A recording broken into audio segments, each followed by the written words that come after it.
Attenzione, tifosi del Napoli! Un nuovo importante tassello potrebbe aggiungersi al puzzle di una squadra che sogna in grande per la prossima stagione. Torniamo con una notizia scottante, direttamente dalla Gazzetta dello Sport, che svela il retroscena di un affare che potrebbe cambiare l'attacco degli azzurri. E prima di tuffarci in questa trama ricca di colpi di scena che coinvolge Jonathan David, vi invitiamo a mettere mi piace al video, a iscrivervi al canale e ad attivare la campanella. Qui, infatti, non vi perderete nessun retroscena del Napoli. Jonathan David. Sì, il talentuoso attaccante canadese, che ha ufficialmente detto addio al Lille, è nel mirino del Napoli a tutti gli effetti.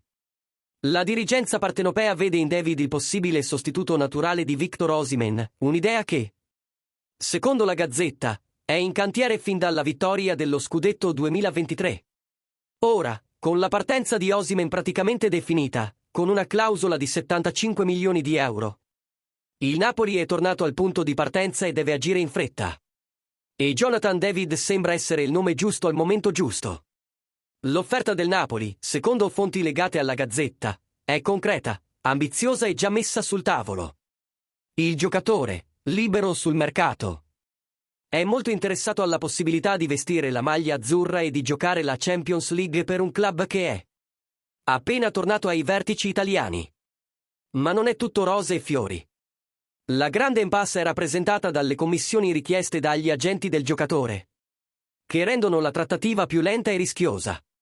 E in questo momento di incertezza, dietro le quinte spunta la Juventus, che cerca di sfruttare lo spazio per superare l'operazione e sedurre il canadese con il proprio progetto. Ma il Napoli, è chiaro, non ama le aste. Quando un club fa un'offerta, si aspetta un impegno e una risposta. Ecco perché la prossima settimana sarà decisiva.